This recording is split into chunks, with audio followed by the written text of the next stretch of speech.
Boa tarde a todos. Antes de tudo, saúdo os integrantes da família imperial do Brasil, Dom Bertrand, Dom Rafael, Dom Gabriel, Dom Pedro Alberto e aqueles que não estão aqui presentes, mas o estão virtualmente, sobretudo Dom Luiz. Então, primeiro, uma saudação a eles. Saúdo também ao Dr. Sepúlveda, que foi quem me fez o convite, que muito me honra de estar aqui para falar um pouco da visão de um grande filósofo medieval, um grande teólogo, que é o Dr. Comunes da Igreja, Santo Tomás de Aquino, e é uma responsabilidade muito grande fazê-lo depois de ouvir as belíssimas exposições que todos nós assistimos pela manhã.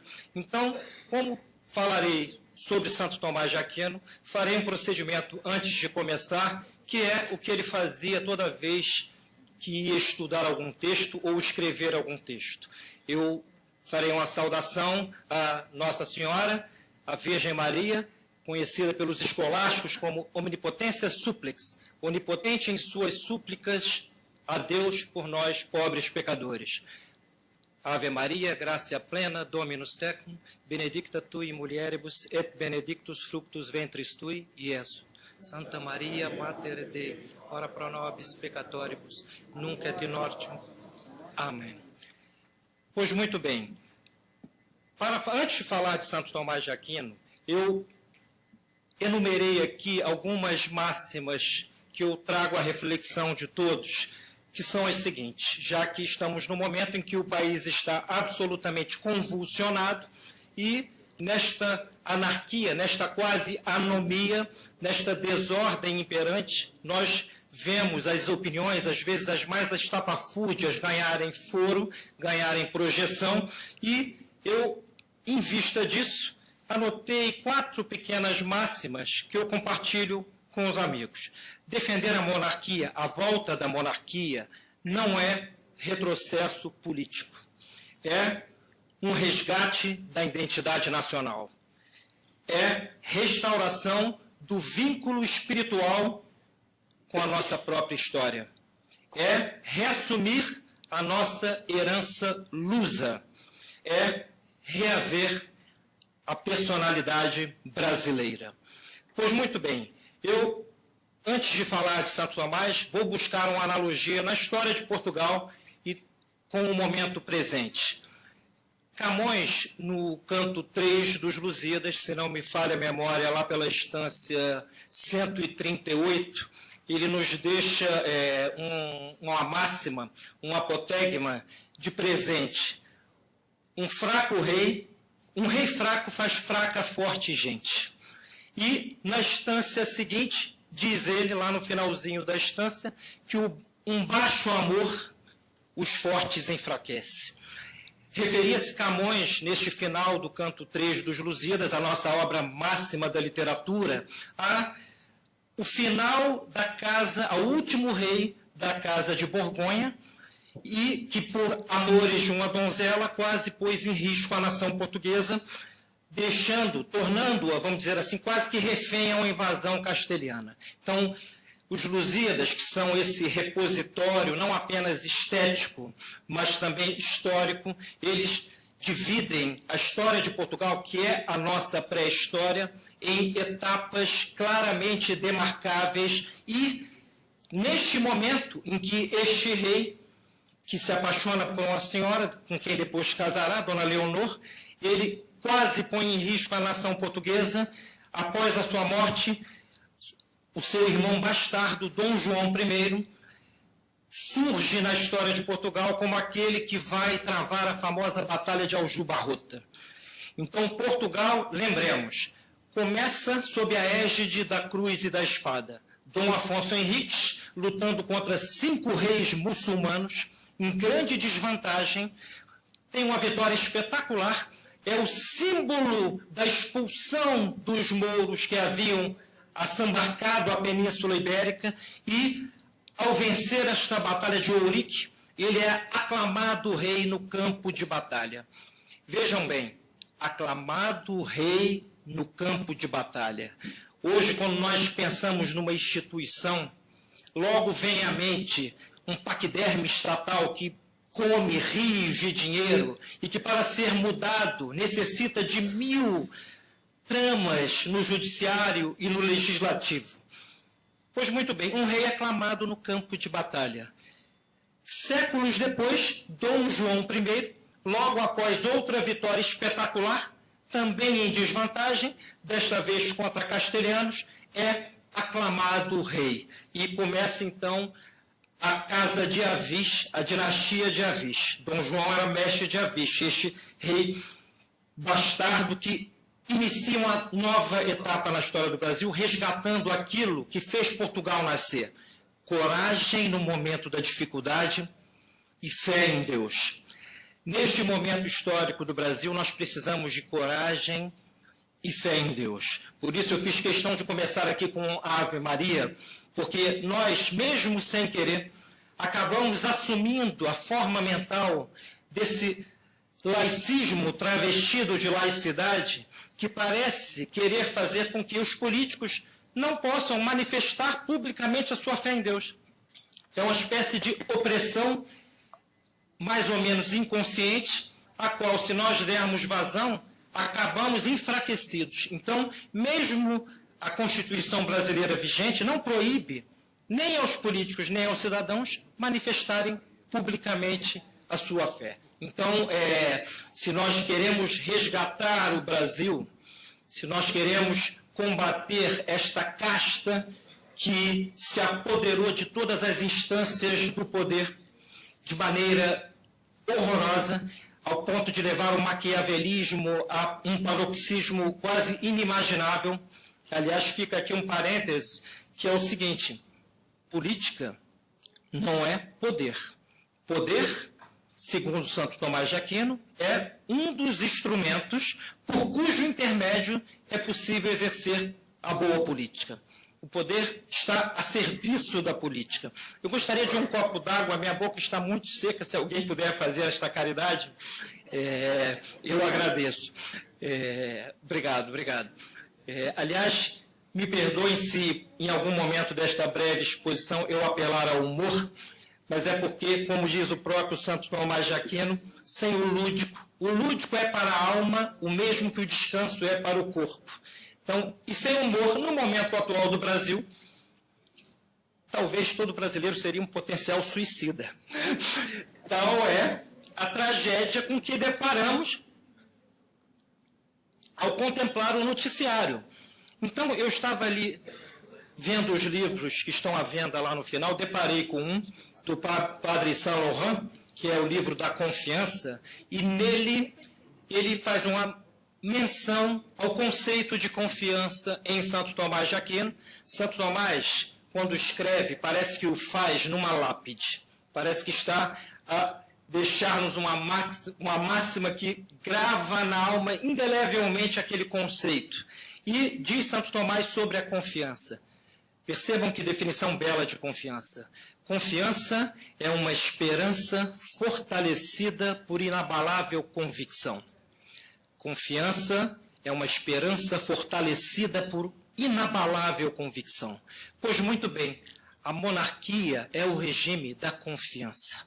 É o regime que tem no rei, ou no caso do Brasil, no imperador, o pai que tem uma relação fiduciária com seus filhos. Fidúcia, confiança. Então, este é o regime mais próximo, vamos dizer assim, daquele ideal de realização do bem comum. Então, indo propriamente a Santo Tomás de Aquino, o tema é monarquia e bem comum. O bem comum hoje virou, infelizmente, uma coisa um tanto etérea. As pessoas acham que é um conceito abstrato, e eu vou tentar mostrar que, sendo abstrato, é a máxima concretude de uma comunidade propriamente humana.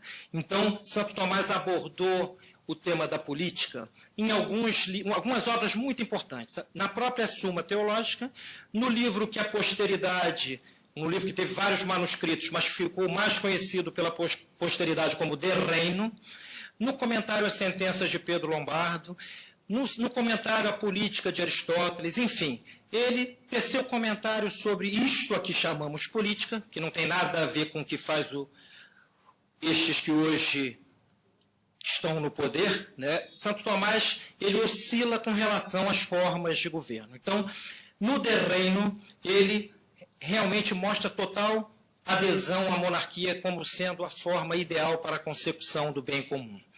Na Suma Teológica, ele opta por um sistema misto.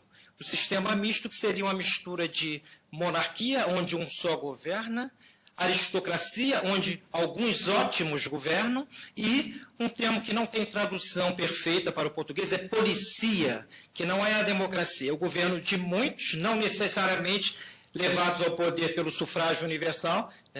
Santo Tomás jamais passou no seu horizonte o que seriam as democracias liberais fundadas naquela carta magna e maligna, que foi a Declaração dos Direitos do Homem e do Cidadão, que foi a Carta de Intenções da Revolução Francesa, que no seu artigo 6º, se não me falha a memória, diz la loi, c'est l'expression de la volonté générale. A lei é a expressão da vontade geral.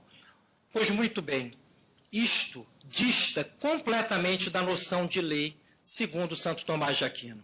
Para este, a lei é uma regra da reta razão orientada ao bem comum. É uma medida da razão.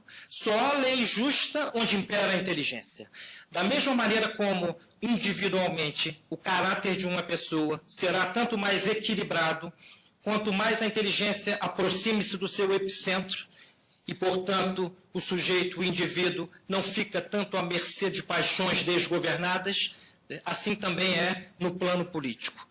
Tanto mais a inteligência governe a polis, melhor a polis realizará o bem comum. Então, o que eu digo, como leitor de Santo Tomás há quase 20 anos, de leitura meditada, é que, embora Santo Tomás oscile com relação à forma de governo, isto acontece porque ele jamais concebeu o que seriam estas democracias liberais que transformam o sufrágio universal numa espécie de religião materialista, mas pior do que isso, transformam a opinião das pessoas em algo passível de transformar-se em direito. Nós vivemos uma época da humanidade, e isto transcende ao problema brasileiro, em que as vontades comezinhas dos cidadãos arrogam-se, vamos dizer assim, em direito. Esta semana mesmo nós vi a notícia ontem do caso de uma travesti que foi a um ginecologista, e o ginecologista não tinha como passar-lhe o hormônio, porque, afinal de contas, cromossomicamente tratava-se de um homem, e ele ganhou na justiça contra o plano de saúde. Então, nós vivemos, Santo Tomás jamais imaginaria este cenário em que a opinião ganha foro de lei. Aquilo que os revolucionários franceses imaginavam no racionalismo abstratista, digamos assim, a lei como fruto da vontade geral, acabou por degenerar na lei como fruto da vontade de grupos ou de indivíduos. Quem tem mais poder ou dinheiro acaba conseguindo transformar em lei as suas vontades, os seus interesses. Ora, só a monarquia poderia, entre nós, resgatar algo da perenidade sem a qual nenhuma sociedade se constrói. A monarquia, no caso brasileiro, a bibliografia é vasta, infelizmente ela não é mais indicada nas nossas universidades de história. Por exemplo, posso citar aqui de cabeça a biografia de Dom Pedro II, do Heitor Lira, em 3 volumes, né? Ascensão, Fascídio e Queda. Quem lê aquilo com atenção, aliás, fartamente documentada, quem lê aquilo com atenção vê a dimensão, contempla a dimensão do golpe, da quartelada que foi a proclamação da República. A reação altaneira de Dom Pedro II perante aqueles homenzinhos ali, militares, altaneira de chefe de Estado, é um exemplo, né, de modéstia ao mesmo tempo e de realeza. A monarquia brasileira, que foi como que apunhalada ainda na sua infância, nós tivemos apenas 2 imperadores, ela acabou por ceder lugar a uma república que já no início se mostrou voraz do ponto de vista econômico. Rui Barbosa dizem que se arrependeu tremendamente de ter apoiado esta república. E o que se viu na história do Brasil, desde então, foi algo diametralmente oposto àquela perenidade institucional que nós contemplamos, por exemplo, sob Dom Pedro II. Pois, muito bem, voltando a Santo Tomás, para que vocês tenham a ideia de como a monarquia pode e deve ser querida entre nós, desejada entre nós como aquela forma de governo que não só resgata a nossa história, não só faz com que façamos as pazes com a nossa própria identidade, como projeta um futuro realmente promissor. Santo Tomás, no seu comentário A Política de Aristóteles, ele começa logo no início dizendo o seguinte: Ars imitator naturam. A arte imita a natureza. Alguém poderia perguntar, mas começar um comentário A Política de Aristóteles, citando a natureza, será isto congruente? Pois muito bem, vamos explicar os termos, né? Que a explicação dos termos é o primeiro passo para uma compreensão entre os espíritos.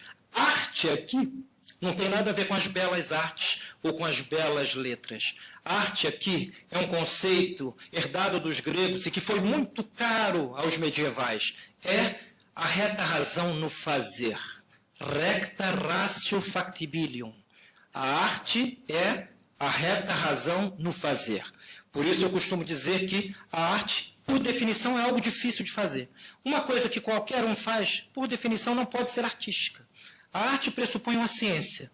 Por isso, dirá Santo Tomás neste mesmo comentário A Política de Aristóteles, que a política é, sendo arte, uma ciência, já que a arte pressupõe a ciência dos instrumentos que vão servir à consecução do seu fim. Então, a política é ciência de governo, ela é ciência prática, ela é ciência necessária. Eu vou comentar os termos. E, por fim, é ciência arquitetônica. Ela é ciência do governo, evidentemente porque aquele que está à frente da nação, ele precisa não apenas contemplar o que transcende as gerações, mas precisa lidar com aqui e agora e, portanto, há de governar da melhor maneira possível. Ela é ciência prática porque o fazer é da ordem da praxe. Só que é uma praxe orientada por uma teoria.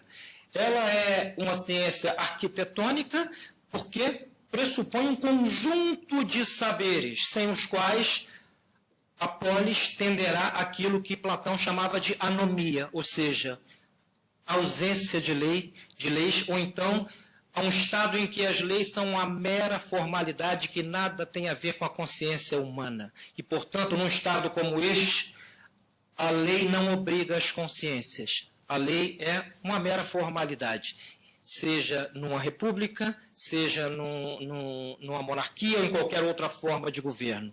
Então, Santo Tomás, neste livro, ele nos mostra com toda clareza, ao comentar Aristóteles, aliás, Aristóteles, um breve parênteses aqui, que era pagão, ele dizia, entre outras coisas, o seguinte: o primeiro dever de justiça dos cidadãos, um pagão, o primeiro dever de justiça dos cidadãos é prestar culto aos deuses, dizia Aristóteles. Santo Tomás o repetirá, e aí nós vamos ver o vínculo realmente inextricável que há entre política e religião. Dirá Santo Tomás que o fim último do homem é o princípio de todas as coisas, ou seja, Deus mesmo. Portanto, o homem que tem uma capacidade de apreender a realidade a partir de conceitos que ele vai assimilando, ele é capax Dei, como dizia Santo Agostinho, capaz de Deus por ser inteligente, e, portanto, num estado como este que Santo Tomás concebe, não há uma separação formal, há uma subordinação essencial no seguinte sentido: o poder temporal subordina-se ao espiritual naquilo que diz respeito ao fim último dos homens, a felicidade perfeita, a felicidade que nesta vida todos nós sabemos que é débil, porque estamos contingenciados pela morte, pela doença, por não conseguir um sem número de coisas que desejamos. Perdão. Então, se a felicidade é essa posse habitual do bem nesta vida, na outra será a posse atual do bem sumo. É a felicidade irreversível. A isto a teologia católica chamou bem-aventurança. É a felicidade irreversível. O sujeito não tem mais como retroceder e cair perante as suas próprias, ou por conta de suas próprias debilidades. Então, nesta ordenação, é óbvio que o poder espiritual não vai tratar de questões do trânsito, não vai tratar de questões atinentes ao regime mesmo das coisas pequeninas, né? Se vai haver multa de trânsito, se o Uber na cidade vai estar no lugar dos taxistas, isso são questões acidentais. São importantes, sim, mas não são necessaríssimas. E eu disse aqui, entre outras coisas, que, segundo Santo Tomás, neste comentário, a política é ciência necessária, porque sem ela não é possível aquilo que é o primeiro sucedâneo dela, que é a paz social. Se não há quem governe, os homens ficam ao sabor das suas próprias debilidades. E, portanto, aquilo a que chamamos polis, a organização política, tende a degenerar-se paulatinamente até chegar ao ponto parecido com o atual. Se algum dos senhores chegar, por exemplo, numa casa legislativa brasileira hoje e indagar dos nossos parlamentares qual é a essência da lei, os parlamentares presumivelmente estão ali para legislar. O que é a lei? Quais são as propriedades que emanam da essência da lei? Quais são os efeitos da lei, tanto próximos como distantes? A lei tem algum caráter pedagógico na polis? Enfim, se alguém ousar fazer estas perguntas em alguma das nossas casas legislativas, com as honrosas exceções,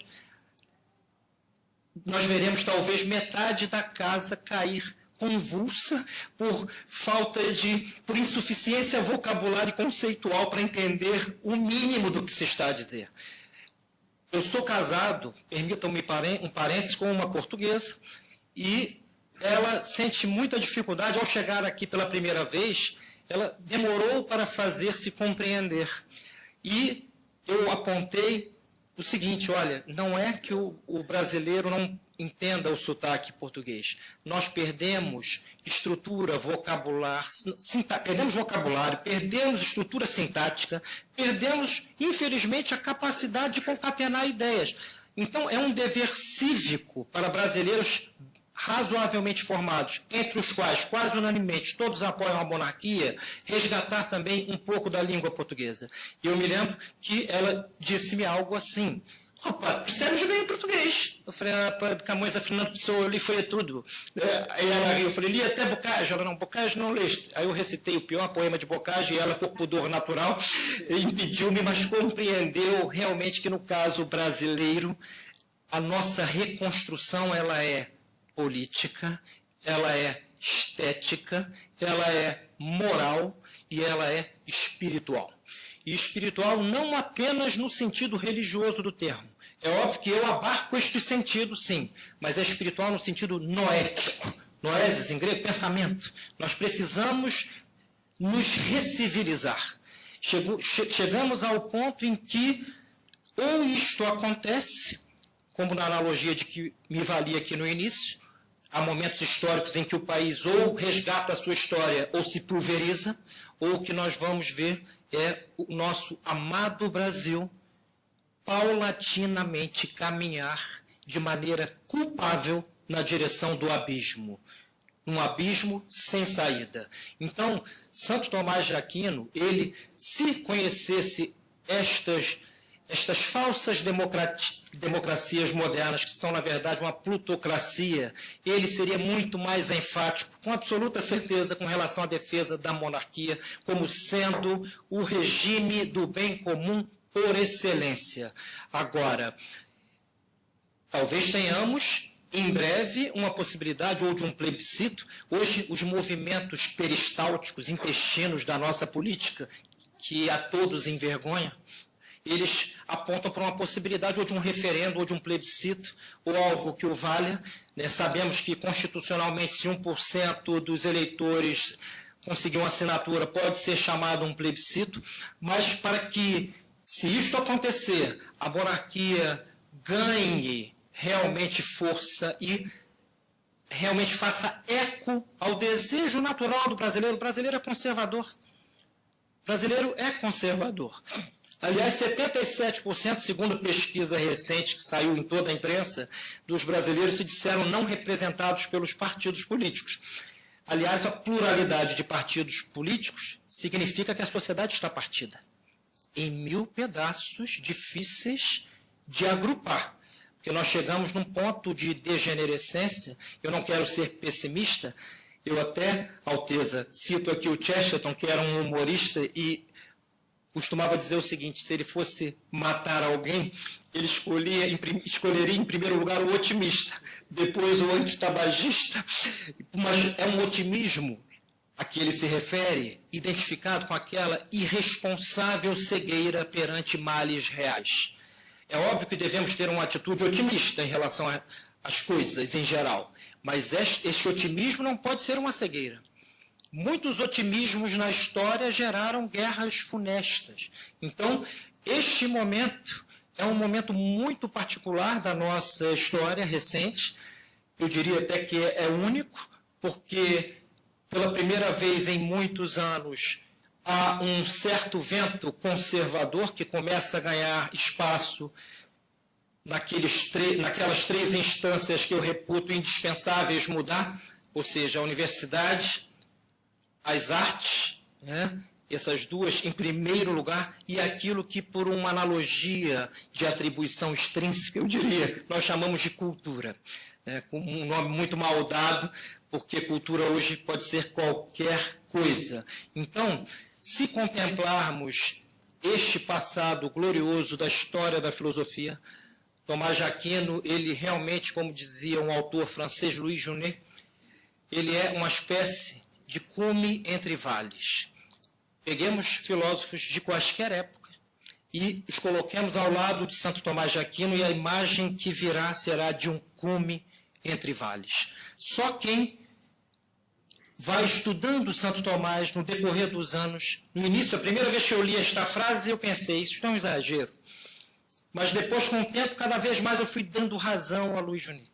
Santo Tomás, ele é realmente uma arquitetura. Eu disse aqui no início que a política é arquitetura. Ela é arquitetônica porque ela pressupõe um conjunto de saberes. Então, o político, em tese, mesmo na nossa democracia tão paupérrima, o ideal é que, se ele não for um intelectual, pelo menos tenha o domínio pleno dos conceitos básicos, sem os quais não pode haver política. Ou vai haver maquiavelismo rasteiro. Vocês já imaginaram, por exemplo, se a nossa querida, aquela a quem demos tchau recentemente, aparecesse aqui nesta palestra, e ouvisse algo do que eu estou a falar aqui? Eu diria para alguém que é médico, chame uma UTI móvel para acompanhá-la, porque ela pode ter uma concussão cerebral a qualquer momento. Nós nos vimos, quando nós contemplamos uma criatura como esta, que chegou a ser presidente da nossa República, da República do nosso amado Brasil, uma pessoa que não consegue articular uma frase com sujeito, verbo e predicado. Vocês já pararam para pensar? Isso é de uma laxe, é de uma tristeza. Nós rimos porque há realmente algo de jocoso, algo de cômico, mas é tragicômico. Então, a nossa recuperação, volto a repetir, civilizacional, ela passa pela monarquia, sim. Então, quando alguém for dizer, vocês estão defendendo um retrocesso político, respondam sem medo. Não, nós estamos defendendo um avanço civilizacional. E aqui, quando eu contemplo os representantes da Casa Imperial brasileira aqui presentes, eu os contemplo como súdito. O meu sentimento é de súdito. Eu sonho por uma restauração desse Estado em que realmente o Brasil possa resgatar algo de sua história. Aliás, Portugal vive drama semelhante. Portugal hoje se vai descristianizando cada vez mais e vai deixando cada vez mais na prática, não digo o povo simples, que é piedoso, que é religioso, mas politicamente Portugal parece ter vergonha do seu passado atualmente. E isto é uma lástima, porque quem já leu os Lusíadas, por exemplo, como eu disse, é um repositório não só estético como histórico, sabe que Portugal ocupa um lugar central na história do Ocidente e na história do mundo. Quem já leu um sermão do padre Antônio Vieira, por exemplo, o padre Antônio Vieira foi, sem favor nenhum, ele é considerado o imperador da língua, e não é a troco de nada, alguns dos seus sermões são de uma beleza, eu diria, quase inalcançável, de uma realização estética. O padre Antônio Vieira é um luso brasileiro, ele realmente tinha essa visão da grandeza de Portugal, ele acabou por descambar numa crença um pouco irracional no Quinto Império, nas trovas de um sapateiro chamado Bandarra, foi por isso admoestado pela Inquisição, mas de alguma maneira esta atitude, este sebastianismo que perdurou ao longo da história de Portugal durante muito tempo, ele aponta para a crença dos portugueses na grandeza de sua própria pátria. E no Brasil contemporâneo, nós podemos e devemos contemplar, primeiro, esta grandeza que é a nossa pré-história, sem cujo conhecimento não caminharemos para frente. Nós devemos resgatar os laços com a nossa tradição lusa. Sem isto, o Brasil será um Brasil pela metade, porque o Brasil, segundo vários grandes historiadores, sempre foi Portugal na América. Então, isso sem nenhum complexo de inferioridade. Foi perfeito? Dirá Santo Tomás. Não há regime perfeito neste mundo de imperfeições. A perfeição ela é assintótica, ou seja, ela se busca sem nunca realizar-se plenamente. É como a felicidade. A felicidade não é a soma de momentos gozosos. Senão, talvez o Fernandinho Beiramar, que tem um harém lá no Bangu 1, talvez pudesse ser dito feliz. A felicidade é um estado da alma. E o estado político deve não ir contra este anseio por felicidade. O Papa Leão XIII, que eu reputo um dos maiores papas da história da Igreja, ele, numa encíclica muito conhecida, diz algo interessante. O primeiro dever do Estado é para com a alma dos seus cidadãos. Vejam que formulação que hoje pareceria quase um devaneio, mas o que quererá dizer Leão XIII?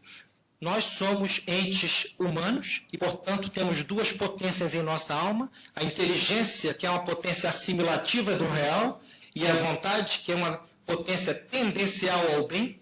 A vontade, quando se move buscando um bem, seja um bem real, seja um bem aparente, seja um bem retamente ordenado, isso não está em questão. Mas se alguém se joga do 10º andar, ao fazê-lo, o que o moveu foi que a vontade viu a morte como o fim dos seus infortúnios. Então, o bem, o mal é contemplado sub ratione boni, sob a razão de um certo bem.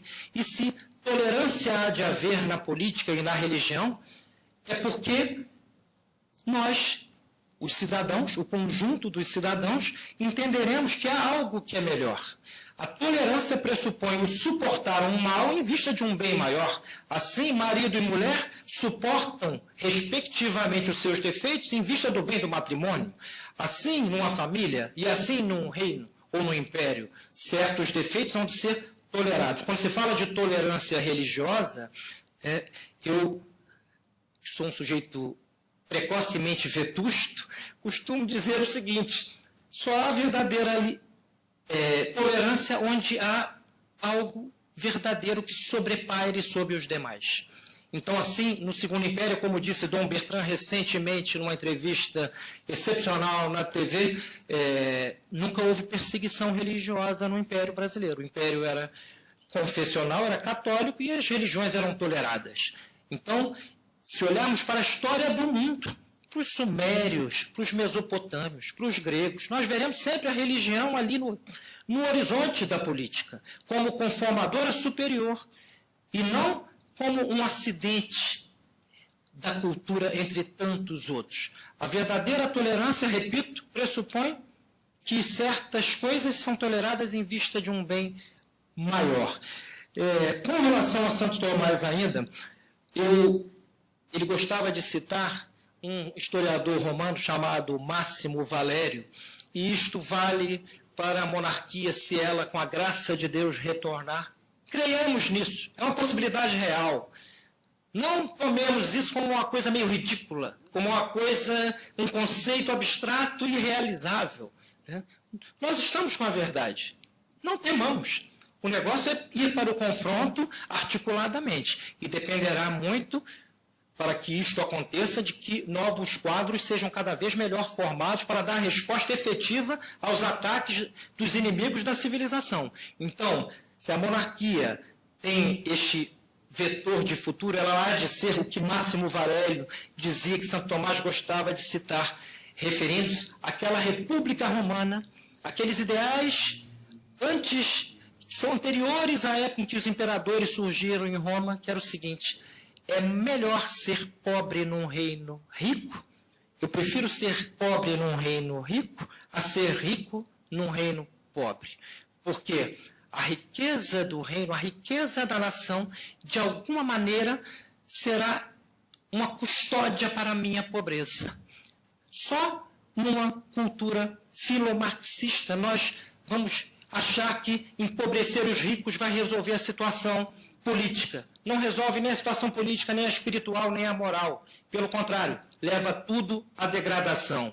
Então, outra máxima que Santo Tomás gostava de mencionar, esta no De Reino, neste livro maravilhoso, que é a seguinte: em Siracusa havia um tirano chamado Dionísio. E um dia, ele era terrível, era um tirano terrível, e um dia soube o tirano que uma velhinha rezava para que ele não caísse. E curioso foi chamar a senhora. Mas olha, eu faço coisas horrorosas, a senhora reza para eu não sair?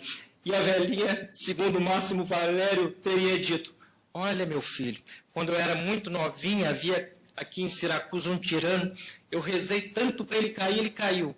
Veio um 2 vezes pior. Depois veio um outro, voltei a rezar, rezei, ele caiu. E veio o senhor. O senhor é o pior de todos. Eu tenho medo do que pode vir. Então, falamos de tolerância, diz Santo Tomás, para encerrar, que eu não quero enfastiá-los, nem levá-los a uma cogestão pós-almoço. Santo Tomás, ele diz que dessas 3 formas de governo, neste livro, a monarquia, a aristocracia e a policia, o que serve de critério para elas serem consideradas boas ou mais é a realização do bem comum. Então, na monarquia, se o bem comum não se realiza, advém a tirania. Na aristocracia, se o bem comum não se realiza, advém a oligarquia. E, por fim, se na policia o bem comum não se realiza, ele se degrada, sabem em quê, meus amigos? Democracia. E a democracia aqui, obviamente, não entendida como hoje acontece mundo afora. Aliás, do jeito em que ela acontece, eu lastimo muito que a própria Europa inteira esteja perdendo o seu selo cristão. Hoje, nós vemos repetir-se uma possível invasão do Islã à Europa. Quem conhece um pouquinho de história sabe a que me refiro. Então, ou resgatamos estes bens que são morais, eles são políticos, como diria Santo Tomás, secundum quid, de acordo com uma certa visão, mas em sentido absoluto, a recuperação política provém de um resgate civilizacional. Esse resgate civilizacional, ele é moral, espiritual e, por fim, político. Viva a monarquia, meus amigos!